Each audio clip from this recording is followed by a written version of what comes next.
నేను చాలా కలలు కోరికలు పడ్డా. వెనకటి రోజుల్లో లాగా అత్త మామ భర్త పిల్లలు సంతోషంగా బ్రతకాలనుకున్నా. కానీ మనం ఎవరైతే జీవితంలో కోరిక పెట్టుకుంటామో దేవుడు దానికి కంప్లీట్గా ఆపోజిట్ చేస్తాడు. మీరు గమనించండి, ఏదైతే ఇంపార్టెంట్ లైఫ్లో అనుకుంటామో దానికి చాలా ఘోరంగా కష్టాలు పెడతాడు.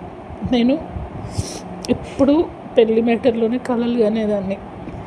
అత్తమామని మంచిగా చూసుకోవాలి, భర్తను ఎప్పుడు ప్రేమగా చూసుకోవాలి, పిల్లల్ని మంచిగా పెంచుకోవాలి, ఒక మంచి కుటుంబం, మంచి కోడలు ఉండాలని.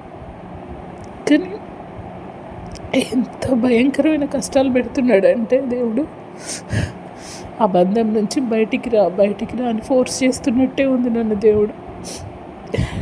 నాకేమో నా కళను అంత తొందరగా చంపుకోవాలనిపించట్లేదు.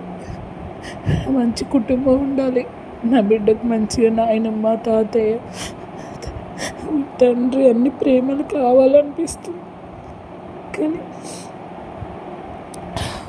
నా మొగుడు అత్త ఆడబిడ్డ అవసరమైతే నన్నన్నా లేపేసి నా కొడుకుని తీసుకోవాలని చూస్తారు, కానీ నన్ను ఈ కుటుంబంలో ఉండనిచ్చే వాళ్ళలా లేరు.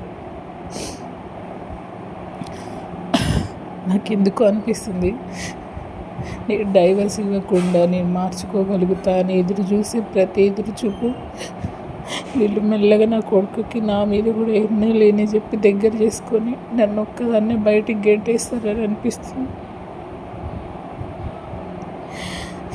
నాకు అదే అనిపిస్తుంది. కానీ ఇది తప్ప మంచిగా మనం ఏమనుకుంటాం చెప్పండి, ప్రేమించిన వాళ్ళు తప్పు చేస్తే సరిదిద్దాలనుకుంటాం, విడిపోవాలనుకోం కదా. నాకు విడిపోవాలని కూడా లేదు. నాకు ఒక మంచి కుటుంబం కావాలి, మంచిగా అత్త మామ భర్త పిల్లలతో సంతోషంగా ఉండాలి. నా కోరికలు అంత పెద్ద తప్పేముంది? ఎందుకు ఈ చిన్న కోరికలు కూడా తీర్చలేకపోతుండో దేవుడు అర్థం కావట్లేదు. నా జీవితంలో శూర్పణఖలాగా దాపరించింది ఆ అత్త ఆడబిడ్డ. ఈ మొగుడు కూడా ఎప్పుడు వాళ్ళకే సపోర్ట్. వాళ్ళు చెప్పింది తినడం కొట్టడం. ఏ రోజన్నా ప్రేమగా మాట్లాడిన పాపం పోలేదు కదా. నేను చచ్చినా నా కళ అయితే నెరవేరదు, నాకు అది అర్థమైపోయింది. కనీసం